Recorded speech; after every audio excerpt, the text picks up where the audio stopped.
Good evening. कैसे हैं बच्चों? ठीक ठाक रहा मैथ का एग्जाम? मैं समझता हूँ ठीक ठाक ही रहा होगा। अब साइंस के लिए मैं कुछ इम्पोर्टेंट क्वेश्चंस डाल दे रहा हूँ और इम्पोर्टेंट क्वेश्चंस बता दे रहा हूँ जिससे कि आपको एग्जाम में फ़ायदा मिलेगा। और सभी लोग इस वीडियो को पूरे अंत तक देखिएगा। मैंने अपने भरसक प्रयत्न किया है कि ऐसे ही क्वेश्चन डालूँ जो एग्जामिनेशन के लिए बहुत इम्पोर्टेंट है और आप उसे सुन लीजिएगा। एक काम हम आज करते हैं, आज हम लिखेंगे नहीं बोर्ड पे, इसलिए कि लिखेंगे तो ज़्यादा टाइम किल होगा और टाइम किल होगा तो वो फिर आप ज़्यादा क्वेश्चन नहीं ले पाएंगे। इसलिए हम आज बोलेंगे और बोल के ही आप लोग नोट कर लीजिएगा या वीडियो को बार बार चला के देख लीजिएगा। और आपके अगर कोई फ्रेंड्स हैं तो फ्रेंड वगैरह को भी भेज दीजिएगा तो उनके लिए भी फायदेमंद होगा। अब देखिए, एक क्वेश्चन जो बहुत इंपॉर्टेंट होता है, जैसे प्रकाश का परावर्तन किसे कहते हैं? प्रकाश का परावर्तन किसे कहते हैं? प्रकाश का परावर्तन किसे कहते हैं? प्रकाश का परावर्तन किसे कहते हैं? आई मीन प्रकाश का परावर्तन किसे कहते हैं? अंग्रेजी होती है what is the reflection of light. What is the reflection of light? What is the reflection of light? What is the reflection of light? देखिए, प्रकाश का परावर्तन किसे कहते हैं? बहुत इंपॉर्टेंट क्वेश्चन होता है। तो प्रकाश का परावर्तन किसे कहते हैं? जब प्रकाश की किरण एक माध्यम से चलकर दूसरे माध्यम के सतह से टकराकर पुनः पहले वाले माध्यम में लौट आती है तो इस घटना को हम लोग क्या कहते हैं? प्रकाश का परावर्तन कहते हैं।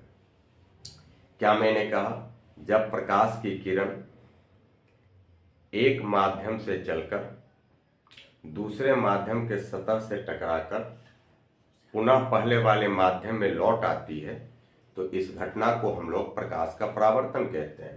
देखिए, कहने का मतलब ये हुआ कि ये लाइट रे है ना, थोड़ा समझा भी देता हूँ कि कंसेप्ट क्लियर रहेगा। ये प्रकाश की किरण इधर से आई और दूसरा माध्यम, यह कोई दूसरा माध्यम है, इससे टकरा के पुनः पहले वाले माध्यम में लौट गई तो इसी घटना को हम लोग प्रकाश का परावर्तन कहते हैं। I mean the bouncing back, the bouncing back of a light रे into the same medium is called the reflection of light. यहाँ पे एक बात ध्यान देने की, ऐसा ऑब्जेक्टिव में पूछ सकता है। तो प्रकाश के परावर्तन के लिए पहला माध्यम क्या होना चाहिए? तो पहला माध्यम यह आपको पारदर्शक होना चाहिए, आई मीन ट्रांसपेरेंट होना चाहिए, पारदर्शक होना चाहिए, जिसे हम लोग अंग्रेजी में कहते हैं ट्रांसपेरेंट होना चाहिए, ट्रांसपेरेंट। और दूसरा माध्यम ये ओपेक होना चाहिए, ओपेक आई मीन अपारदर्शक होना चाहिए। ओपेक की हिंदी होती है अपारदर्शक, यानी दूसरा माध्यम कैसा होना चाहिए? अपारदर्शक होना चाहिए।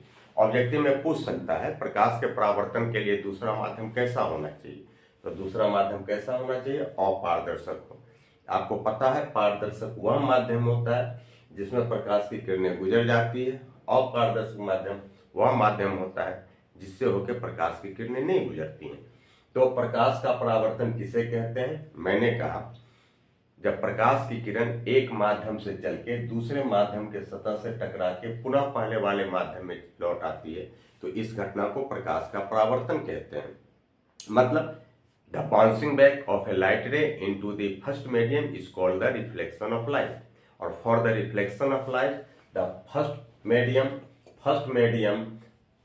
must be transparent and second medium must be opaque. तब दूसरा माध्यम अपारदर्शक होता है। अब इसी के साथ मिलता जुलता एक क्वेश्चन और इसमें ऐड करके पूछ देता है, वो क्या होता है? प्रकाश के परावर्तन के नियमों को लिखें। प्रकाश के परावर्तन के नियम, ये दोनों ही क्वेश्चन एक साथ का भी हो सकता है। अगर प्रकाश का परावर्तन पूछेगा सिर्फ तो 2 मार्क्स का होगा, और इसमें अगर जोड़ के पूछ दिया कि प्रकाश के परावर्तन के नियमों को लिखिए, ये संभव है 4 नंबर में पूछते। प्रकाश के परावर्तन के नियमों को लिखें, प्रकाश के परावर्तन के नियमों को लिखें। तो देखिए, प्रकाश के परावर्तन के नियमों को लिखें तो प्रकाश के परावर्तन के 2 नियम होते हैं। प्रकाश के परावर्तन के कितने नियम होते हैं बच्चों? 2 नियम होते हैं। पहला नियम होता है आपतित किरण, ये जिसे हम कहते हैं जो वस्तु की ओर जाती है इसे आपतित किरण कहते हैं। आपतित किरण, परावर्तित किरण, परावर्तित किरण, और ये क्या होता है, आपतन बिंदु पर डाला गया अभिलंब, जिसे हम लोग नॉर्मल कहते हैं। अभिलंब है जिसे हम लोग अंग्रेजी में नॉर्मल कहते हैं। आपतित किरण, परावर्तित किरण और आपतन बिंदु पर डाला गया अभिलंब तीनों एक ही तल में होते हैं। I mean there are two laws of the reflection of light. First the incident ray, the reflected ray and the normal to the point of incidence और lie at a same plane. ये तीनों एक ही बिंदु पर होते हैं। और प्रकाश के परावर्तन का दूसरा नियम होता है आपतन का कोण बराबर परावर्तन का कोण। आपतन का कोण बराबर है परावर्तन का कोण। आपतन का कोण बराबर है परावर्तन का कोण। देखिए आपतन यानी आपतन का कोण बराबर परावर्तन का कोण।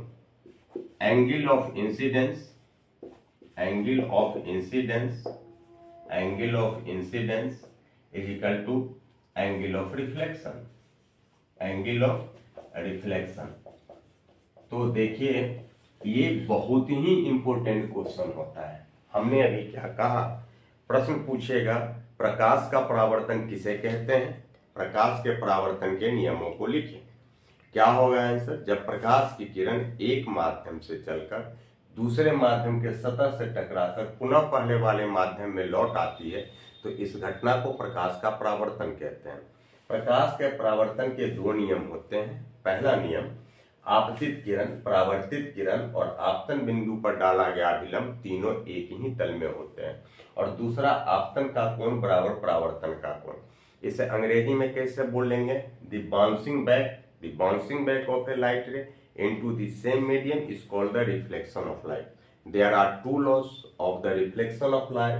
First, the incident ray, the reflected ray, and the normal to the point of incidence all lie at a same plane. And second, angle of incidence is equal to angle of reflection. देखिए angle of incidence को angle I बोलते हैं और इसे हम लोग angle R बोलते हैं। I stands for incidence and R stands for reflection. अब यहाँ एक चीज और बता देता हूं, ये ऑलवेज बच्चे चूक जाते हैं समझने में। आपतन का कोण कौन हुआ, आपतित किरण और अभिलंब के बीच जो कोण बनता है, आपतित किरण और अभिलंब के बीच जो कोण बनता है यह आपतन का कोण कहलाता है। यह अगर 30 डिग्री होगा तो यह भी क्या होगा, ये भी 30 डिग्री ही होगा। ये अगर 40 डिग्री होगा तो यह भी कितना होगा, 40 डिग्री ही होगा।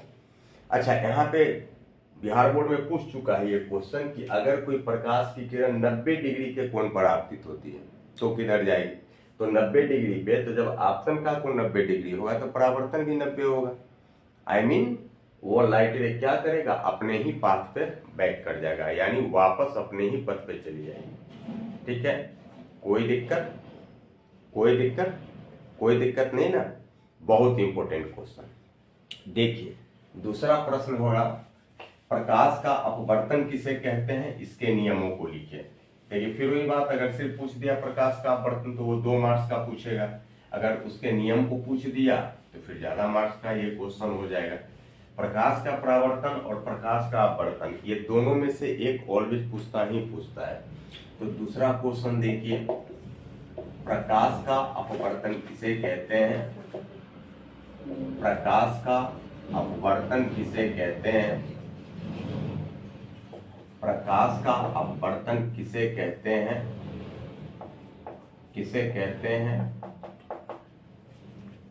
इसके नियमों को लिखें, इसके नियमों को लिखें, इसके नियमों को लिखें। अंग्रेजी में हो जाएगा, what is the refraction of light. देखिए ये क्या कहलाया, refraction of light. What is the reflection of light, right the laws of, right the laws of the refraction of light, right the laws of the refraction of light. देखिए right the laws of the refraction of light. अब अपवर्तन के नियम जानते हैं, कि जब प्रकाश की किरण एक माध्यम से दूसरे माध्यम में प्रवेश करती है तो उसकी दिशा में परिवर्तन हो जाता है। यानी जब प्रकाश की किरण एक माध्यम से दूसरे माध्यम में प्रवेश करती है तो ये इसके दिशा में परिवर्तन हो जाता है। अगर ये इस डायरेक्शन में जा रही है तो संभव है इस डायरेक्शन में घूम जाए, जाना चाहिए था इस डायरेक्शन में, घूम सकती है इस डायरेक्शन में। या ये भी हो सकता है, यह भी हो सकता है कि वो ये नॉर्मल हो गया, या भी हो सकता है कि प्रकाश की किरण जो इधर से जा रही है सीधे न बढ़ के इस डायरेक्शन में यानी नॉर्मल से दूर हो जाए, अभिलंब से दूर हो जाए, या हो सकता है कि अभिलंब की ओर मुड़ जाए। यहाँ देखिए ये इस डायरेक्शन में मुड़ गई, यहाँ इस डायरेक्शन में मुड़ गई। तो यह जो घटना होती है कि उसके दिशा में जो चेंजिंग हो जाता है, इसी को हम लोग प्रकाश का अपवर्तन कहते हैं। I mean the bending of a light ray, bend माने मुड़ना होता है बच्चों, the bending of a light ray during passing through one medium to other medium is called the refraction of light. ये अब आपका प्रकाश का अपवर्तन कहलाता है। अब इसके नियम लिखने के होंगे तो प्रकाश के अपवर्तन के भी दो नियम। अच्छा यहाँ पे एक बात यहीं पे बता देता हूं जी, ये कब प्रकाश की किरण अभिलंब की ओर मुड़ेगी और कब दूर जाएगी। तो अगर प्रकाश की किरण ये विरल माध्यम इसे हम लोग रेयर मीडियम कहते हैं, और ये क्या हो गया सघन माध्यम इसे हम लोग डेंसर मीडियम कहते हैं, ये डेंसर मीडियम कहलाता है, ये आपको रेयर मीडियम कहलाता है। रेयर मीडियम यानी विरल माध्यम, यानी आप मोटा मोटी समझ लीजिए ना पतला माध्यम। और ये क्या हो गया, ये अगर आपको सघन माध्यम है, अगर ये सघन माध्यम है जिसे हम लोग डेंसर मीडियम कहा, ये डेंसर मीडियम हो गया। और ये क्या हो गया विरल माध्यम, अगर विरल माध्यम है जिसे हम लोग रेयर मीडियम कहते हैं। रेयर मीडियम यानी जो विरल, यानी आप मोटा मोटी समझ लीजिए कि जो कम घना है और वो क्या है ज्यादा घना है। तो अगर प्रकाश की किरण विरल माध्यम से सघन माध्यम में प्रवेश करती है तो अभिलंब की ओर मुड़ जाती है, और यदि प्रकाश की किरण सघन माध्यम से विरल माध्यम में जाती है तो अभिलंब के दूर चली जाती है। ये भी पूछ देता है कभी कभी कि जब प्रकाश की किरण विरल माध्यम से सघन माध्यम में जाती हो तो किस ओर मुड़ेगी, ऑप्शन दे देगा अभिलंब की ओर मुड़ेगी, अभिलंब से दूर जाएगी, सीधे गुजर जाएगी।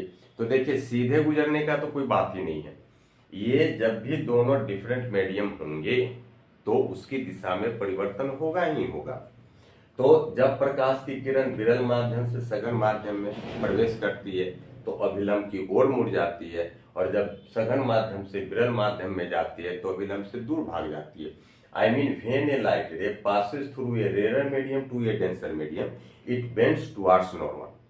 And when a light ray passes through denser medium to a rarer medium, then it goes away the normal. ये नॉर्मल से दूर भाग जाता है। अब हमने क्लास में आप लोगों को खूब अच्छा पढ़ाया था जी कि ऐसा क्यों होता है। देखिए हल्की फुल्की बात मैं यहाँ भी बता देता हूँ, जब प्रकाश की किरण विरल माध्यम से सघन माध्यम में जाती है तो इसकी गति में कमी हो जाती है, वेलोसिटी कम जाता है, और जब वेलोसिटी कम जाता है तो ये नॉर्मल की ओर मुड़ जाता है। जब सघन माध्यम से विरल माध्यम में जाती है गति में वृद्धि हो जाती है तो क्या होता है, ये आपको नॉर्मल से दूर चली जाती है। तो ये बात ध्यान रखेंगे, यहां से भी ऑब्जेक्टिव हो सकता है, कोई दिक्कत। अब देखिए प्रकाश का ही तो अपवर्तन किसे कहते हैं, इसके नियमों को लिखें। तो प्रकाश के अपवर्तन के भी दो नियम होते हैं। कितने नियम होते हैं जी, प्रकाश के अपवर्तन के दो नियम होते हैं। प्रकाश के अपवर्तन के दो नियम होते हैं। प्रकाश के अपवर्तन के दो नियम होते हैं। अब प्रकाश के अपवर्तन के दो नियम होते हैं तो कौन कौन दो नियम होते हैं। देखिए पहला नियम ठीक प्रकाश के परावर्तन के जैसा है। प्रकाश के परावर्तन में हमने क्या कहा, आपतित किरण, परावर्तित किरण और आपतन बिंदु पर डाला गया अभिलंब। देखिए ध्यान दीजिए, प्रकाश के परावर्तन में हमने कहा आपतित किरण, हमने कहा आपतित किरण, परावर्तित किरण, ये वहां पे मैंने बोला था ना, परावर्तित किरण और आपतन बिंदु पर डाला गया अभिलंब, और बोला था मैंने आपतन बिंदु पर डाला गया अभिलंब, आपतन बिंदु पर डाला गया अभिलंब, ये आपको तीनों एक ही तल में होते हैं। अभी प्रकाश का अपवर्तन का जब बोलेंगे तो फिर वही बोलेंगे आपतित किरण, और जहां परावर्तित किरण है इसके जगह पे क्या बोल देंगे, अपवर्तित किरण। देखिए वो परावर्तन की घटना हुई तो परावर्तित किरण हमने कहा, अब आपतन के अपवर्तन की घटना हो रही है तो क्या बोलेंगे, अपवर्तित किरण बोलेंगे। तो क्या हो जाएगा पहला नियम, आपतित किरण, अपवर्तित किरण और आपतन बिंदु पर डाला गया अभिलंब तीनों एक ही तल में होते हैं। सीधी सी बात है, ये आपतित किरण हो गई, इंसिडेंट रे हो गया जिसे हम लोग हिंदी में आपतित किरण कहते हैं, इंसिडेंट रे हो गया। ये अपवर्तित किरण जिसे अंग्रेजी में हम लोग रिफ्रैक्टेड रे कहते हैं। देखिए वहां रिफ्लेक्शन था फिर रिफ्लेक्टेड रे लिखे, यहाँ रिफ्रैक्शन है तो रिफ्रैक्टेड रे लिखे। और आपतन बिंदु पर डाला गया अभिलंब तीनों एक ही तल में होते हैं, कोई दिक्कत। तो पहला नियम क्या हुआ, अभी हमने कहा प्रकाश का अपवर्तन किसे कहते हैं। तो जब प्रकाश की किरण एक माध्यम से दूसरे माध्यम में जाती है तो इनकी दिशा में परिवर्तन हो जाता है, इस घटना को प्रकाश का अपवर्तन कहते हैं। I mean when A light रे passes through one medium to other medium, then it changes its direction, and this phenomenon is called the refraction of light। और फिर मैंने कहा कि जब प्रकाश की किरण विरल माध्यम से सघन माध्यम में जाती है तो ये लंब की अभिलंब की ओर मुड़ जाती है, और जब प्रकाश की किरण सघन माध्यम से विरल माध्यम में जाती है तो अभिलंब से दूर चली जाती है। अब प्रकाश के अपवर्तन के दो नियम है, पहला नियम मैंने लिखा आपतित किरण, अपवर्तित किरण और आपतन बिंदु पर डाला गया अभिलंब तीनों एक ही तल में होते हैं। इसी को अंग्रेजी में बोलेंगे the incident ray, the refracted ray and the normal to the point of incidence all lie at a same plane. और इसका दूसरा नियम बड़ा मजेदार होता है, कभी कभी दूसरा नियम ही डायरेक्ट पूछ देता है, और दूसरा नियम डायरेक्ट पूछ देता है, जो दूसरा नियम है उसी को हम लोग स्नेल का नियम भी बोलते हैं, स्नेल्स लॉ बोलते हैं हम लोग। दूसरा नियम जो है वो स्नेल का नियम कहलाता है। एक बार एग्जाम में पूछ दिया था स्नेल का नियम लिखें, स्नेल का नियम लिखें, और बहुत सारे बच्चे जो जानते भी थे ये कंफ्यूज कर गए, उनको लगा क्या कि आउट ऑफ सिलेबस क्वेश्चन हो गया। ये प्रकाश के अपवर्तन के दूसरे नियम को ही स्नेल्स लॉ कहते हैं, स्नेल का नियम, ठीक है। अब देखिए स्नेल का नियम ये क्या कहता है, ये कहता है प्रकाश के किसी खास रंग के किरण के लिए, प्रकाश के किसी खास रंग की किरण के लिए आपतन कोण की जया, आपतन कोण की जया, आपतन कोण की जया। देखिए जया बच्चों मैथ में जो आप साइन पढ़ते हैं ना, जो साइन पढ़ते हैं ना उसी की हिंदी होती है Jaya. Sine theta cos theta पढ़ते हैं ना, वो तो SIN हम लोग शॉर्ट में लिखते हैं, पूरा क्या होता है साइन होता है। तो आपतन कोण की जया और अपवर्तन कोण की जया, और अपवर्तन कोण की जया का अनुपात, अपवर्तन कोण की जया का अनुपात सदा एक नियतांक होता है। क्या हुआ, प्रकाश के किसी खास रंग की किरण के लिए आपतन कोण की जया और अपवर्तन कोण की जया का अनुपात सदा एक नियतांक होता है। मैं फिर दोहरा देता हूं, प्रकाश के किसी खास रंग की किरण के लिए आपतन कोण की जया और अपवर्तन कोण की जया का अनुपात सदा एक नियतांक होता है। I mean for a special light रे the ratio of the sign of the angle of incidence to the sign of the angle of refraction is always a constant। तो देखिए कैसे लिखेंगे, यानी साइन आई, अभी मैं पहले ही बता चुका हूं, आई एंगल ऑफ इंसिडेंस आपतन की कोण को करता है, by sine r, sine r क्या हो गया, तो साइन आर हो गया ये angle of refraction is always a constant. देखिए कांस्टेंट को ये न्यू से भी इंडिकेट करते हैं और म्यू से भी इंडिकेट करते हैं, तो आप घबराइएगा नहीं, न्यू लिखिए या म्यू लिखिए, ठीक है। और क्या लिखेंगे, जहां ये न्यू और म्यू, न्यू या म्यू एक नियतांक है जिसे क्या कहते हैं, नियतांक है जिसे क्या कहते हैं बच्चों, जिसे रिफ्रैक्टिव इंडेक्स कहते हैं, जिसे रिफ्रैक्टिव इंडेक्स मतलब अपवर्तनांक कहते हैं। क्या कहते हैं, अपवर्तनांक कहते हैं, जिसे अपवर्तनांक कहते हैं, जिसे अपवर्तनांक कहते हैं। देखिए क्या मैंने कहा, प्रकाश के ये अपवर्तन के दूसरा नियम को, इसी को स्नेल का नियम भी कहते हैं जी, याद रखेंगे। क्या हुआ, प्रकाश के किसी खास रंग के किरण के लिए आपतन कोण की ज्या और अपवर्तन कोण की ज्या का अनुपात सदा एक नियतांक होता है, और जिसे हम लोग न्यू या म्यू से इंडिकेट करते हैं, दोनों में से कुछ भी लिख सकते हैं। जहां न्यू या म्यू एक नियतांक है जिसे हम लोग रिफ्रैक्टिव इंडेक्स कहते हैं। अब यहीं से देखिए, यहाँ पे भी मैंने आपको पूछ दे अपवर्तनांक किसे कहते हैं, व्हाट इज रिफ्रैक्टिव इंडेक्स, तो एक तो डिफिनेशन ही पे हो गया ना कि साइन आई और साइन आर के अनुपात को हम लोग अपवर्तनांक कहते हैं, मतलब the ratio of sine i to sine r is equal refractive index. देखिए वहां पे हमने 3 डिफिनेशन बताए थे, दूसरा ये कहा था। अब ये रिफ्रैक्शन का फिनोमेनन होता किसके कारण है, इसके वेलोसिटी में चेंजिंग के कारण। तो आप ये भी कह सकते हैं कि पहले माध्यम में प्रकाश की गति और दूसरे माध्यम में प्रकाश की गति के अनुपात को हम लोग क्या कहते हैं, अपवर्तनांक कहते हैं, ठीक है, कोई दिक्कत। ये बहुत इंपॉर्टेंट क्वेश्चन होता है जी। आप देखिए अब इसी तरह प्रकाश वाले में और आपका क्वेश्चन हो सकता है, वहां पे देखिए जैसे मानव नेत्र में भी आप देखेंगे, तो मानव नेत्र के क्वेश्चन में देखिए जैसे आपको लिखा रहे, पूछेगा कि मानव नेत्र के स्पष्ट दृष्टि की न्यूनतम दूरी कितनी होती है, तो मानव नेत्र के स्पष्ट दृष्टि की न्यूनतम दूरी कितनी होती है जी, 25 सेंटीमीटर। याद रखेंगे, the least distance of distinct vision is 25 centimetre. मानव नेत्र के स्पष्ट दृष्टि की न्यूनतम दूरी 25 सेंटीमीटर होती है, और अधिकतम दूरी कितनी होती है, अनंत होती है, इन्फिनाइट होता है जी।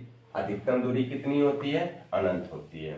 फिर आप इस चैप्टर से एक आता है लघु दृष्टि दोष किसे कहते हैं, इसे कैसे दूर किया जाता है।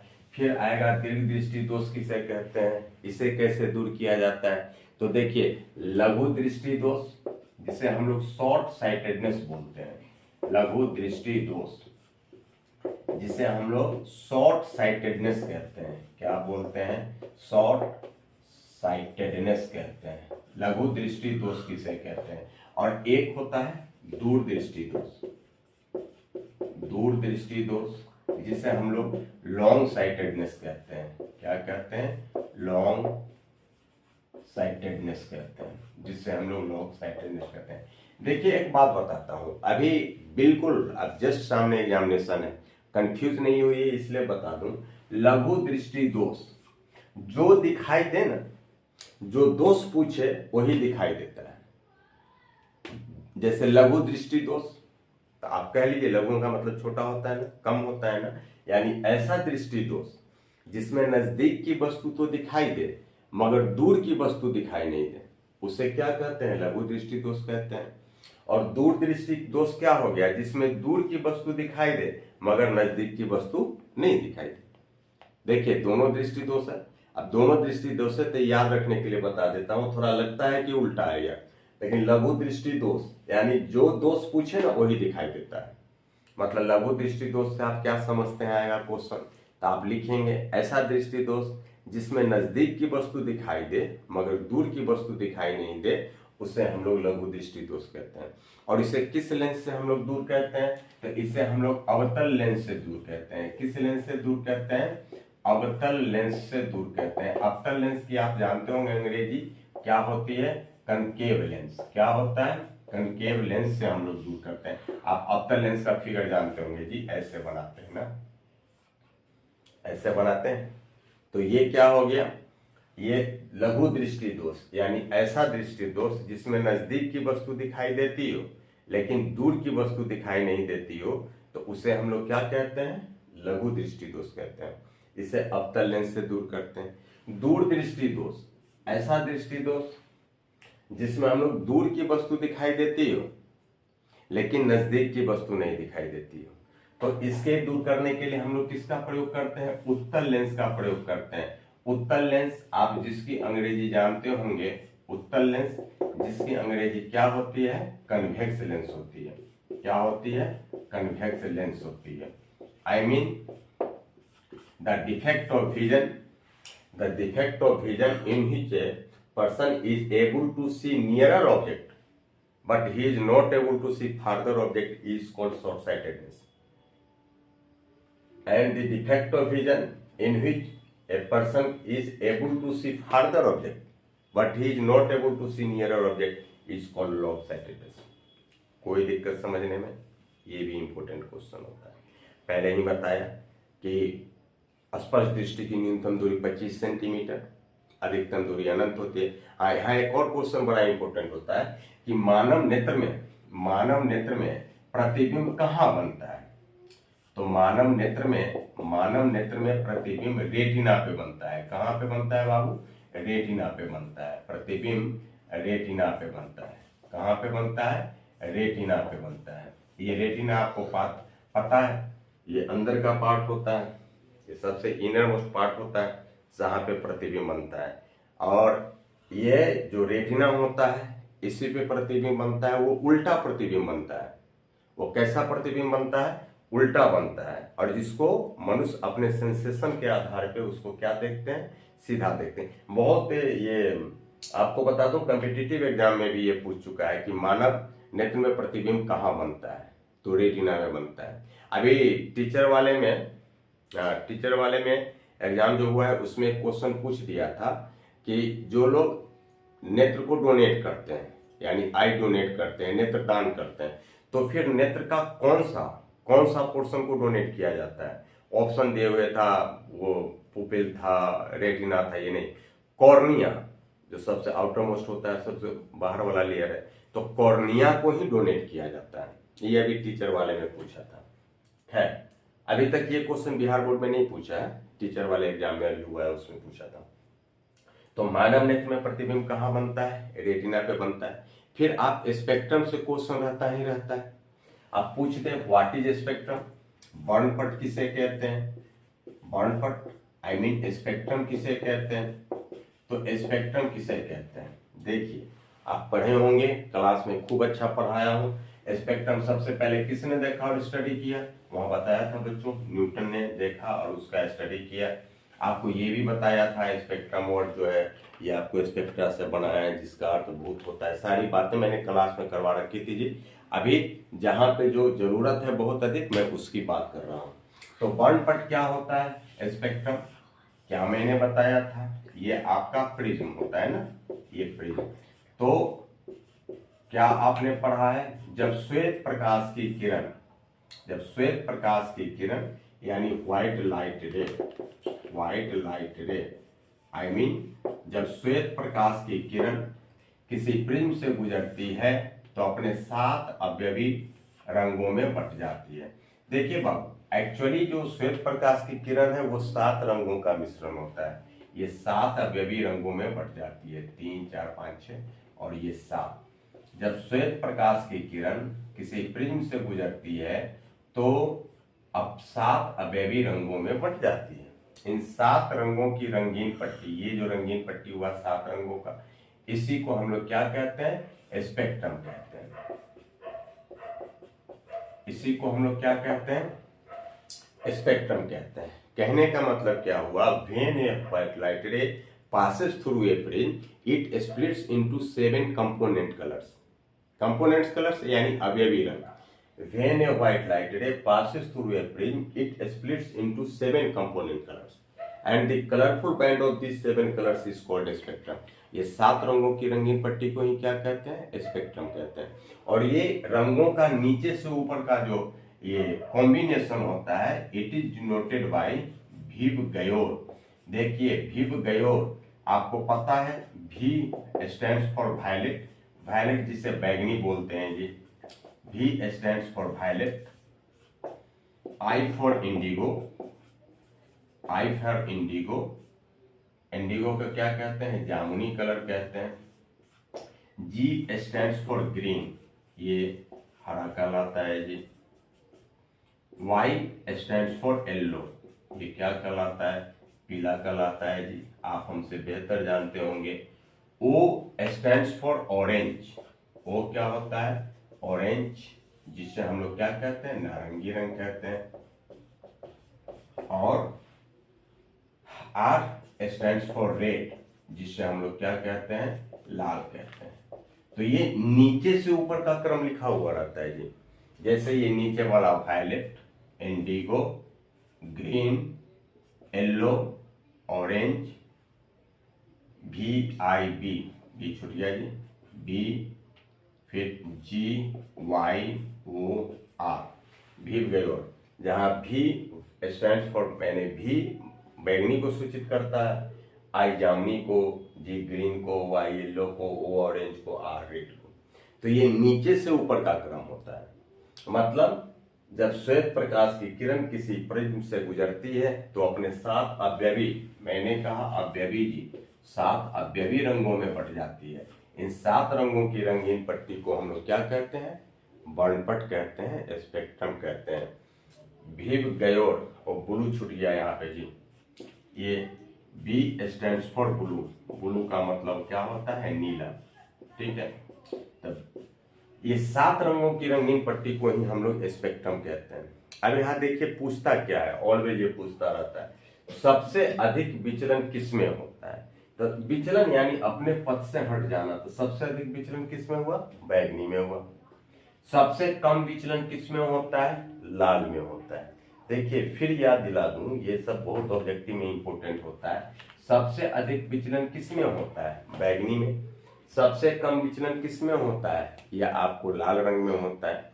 अब तरंग दैर्ध्य के बारे में पूछेगा तो तरंग दैर्ध्य सबसे कम, देखिए जिसमें कम तरंग दैर्ध्य होगा ना, कम तरंग दैर्ध्य होगा उसका विचलन अधिक होगा, और जिसका तरंग दैर्ध्य अधिक होगा विचलन उस पर कम होगा। आप लोग 9th में पढ़े होंगे तरंग दैर्ध्य किसको कहते हैं, 2 कर्मागत शीर्षों या गर्तों के बीच दूरी को हम लोग तरंग दैर्ध्य कहते हैं। अब ये तरंग दैर्ध्य से जो ये विचलन का है रिलेशन, इसके बारे में डी ब्रोगली ने अच्छा कंसेप्ट दिया था जी, है। आप ये ध्यान रखेंगे कि सबसे अधिक विचलन बैंगनी में, सबसे कम विचलन लाल में, और सबसे अधिक तरंग दैर्ध्य लाल का, सबसे कम तरंग दैर्ध्य किसका, बैंगनी का। दोनों उल्टा है जी, बैंगनी का तरंग दैर्ध्य कम होता है, बैंगनी का तरंग दैर्ध्य कम, सपोज कीजिए कि बैंगनी ऐसा है, तरंग दैर्ध्य कम है, लाल का तरंग दैर्ध्य अधिक होता है जी, समझो लाल इस तरह का है, इसी को हम लोग तरंग दैर्ध्य कहते हैं, जिससे लैम्डा से इंडिकेट करते हैं जी। तो सबसे अधिक विचलन बैंगनी में, सबसे कम तरंग दैर्ध्य बैंगनी का, सबसे कम विचलन लाल में, रेड में, और सबसे अधिक तरंग दैर्ध्य रेड का होता है, ठीक है। यहां पे देखिएगा, फिर देखिए, अब आप देखिए वो इलेक्ट्रिसिटी वाले चैप्टर से, इलेक्ट्रिसिटी वाले, विद्युत वाले चैप्टर से, विद्युत वाले चैप्टर में आप वहां पे जो पढ़ना है, विद्युत धारा किसको कहते हैं जी, विभव किसे कहते हैं, विभवांतर किसे कहते हैं। फिर हाँ, उस चैप्टर में अब जैसे देखिए विद्युत धारा किसको कहते हैं, आवेशों के प्रवाह को विद्युत धारा कहते हैं, इलेक्ट्रॉनों के प्रवाह को विद्युत धारा कहते हैं, यानी the flotation of charges is called electric current, the flotation of electrons is called electric current. विद्युत धारा कुछ नहीं होता जी, ये सिर्फ और सिर्फ इलेक्ट्रॉनों का प्रवाह होता है, इलेक्ट्रॉन का फ्लोटेशन होता है। और अगर आप ये पढ़िएगा कि उसको जब न्यूमेरिकली लिखने वाला परिभाषा देखिएगा तो आपने क्या पढ़ा होगा, विद्युत धारा किसको कहते हैं, किसी चालक तार के अनुप्रस्थ काट के क्षेत्रफल। अनुप्रस्थ काट किसको कहते हैं, अब ये चालक तार है, अगर आप इसे काट दीजिए तो ये वाला हिस्सा बना, ये वाला जो हिस्सा बचा ये आपका अनुप्रस्थ काट कहलाता है, क्रॉस सेक्शन एरिया कहलाता है। यानी किसी चालक तार के अनुप्रस्थ काट के क्षेत्रफल से प्रति सेकंड जितना आवेश प्रवाहित होता है उसे ही हम लोग क्या कहते हैं, विद्युत धारा कहते हैं। तो आई मीन देखिए, the charges pass through the cross section area of a conductor wire per second, the charges passes per second through the cross section area of a conductor wire is called electric current। आपको मालूम है विद्युत धारा का मात्रक क्या होता है होगा, एम्पियर होता है। विद्युत धारा का मात्रक क्या होता है, एम्पियर होता है। विद्युत धारा का मात्रक, इलेक्ट्रिक करंट का मात्रक क्या होता है, एसआई मात्रक, एसआई यूनिट एम्पियर होता है। इसे ए लिखते हैं। और विद्युत धारा को किससे इंडिकेट करते हैं, आई से इंडिकेट करते हैं। अब देखिए यहाँ पे विभव या विभवांतर, विभव एवं विभवांतर, तो आपको पता है विभव एवं विभवांतर किसको कहते हैं, ये भी बड़ा इंपॉर्टेंट क्वेश्चन। जो भी बोल रहे हैं अपने इमेज करके बोल रहा हूँ, जो इंपॉर्टेंट है। विभव किसको कहते हैं, आप पढ़े होंगे, इकाई धन आवेश को अनंत से किसी बिंदु तक लाने में किया गया कार्य क्या कहलाता है, उस बिंदु पर विभव कहलाता है। मैंने कहा अनंत से किसी बिंदु, अनंत से इकाई धन आवेश को किसी बिंदु तक लाने में किया गया कार्य उस बिंदु पे क्या कहलाता है, विभव कहलाता है। I mean work done in bringing a unit positive charge from infinity to a point is called electrostatic potential. विभव की अंग्रेजी होती है इलेक्ट्रोस्टैटिक पोटेंशियल। विभवांतर क्या होता है, देखिए दोनों में, उधर में अनंत से लाने में, विभवांतर में क्या होगा, एक बिंदु से दूसरे बिंदु तक लाने में। आई मीन इसे हम लोग कह सकते हैं इकाई धन आवेश को अनंत से किसी बिंदु तक लाने में, वो तो क्या हो गया विभव में। और इसमें विभवांतर में क्या होगा, इकाई धन आवेश को एक बिंदु से दूसरे बिंदु तक लाने में किया गया कार्य उस बिंदु पे विभवांतर कहलाता है। I mean work done in bringing a unit positive charge from one point to other point is called potential difference। विभवांतर की अंग्रेजी potential difference, potential difference at that point. और देखिए विभव और विभवांतर दोनों में, दोनों का विभव और विभवांतर दोनों का की इकाई क्या होती है, वोल्ट होती है। क्या होती है, वोल्ट होती है, जिसे हम लोग V से इंडिकेट करते हैं। ये भी पूछ देते हैं विभव और विभवांतर का। ठीक है, कोई दिक्कत हुआ?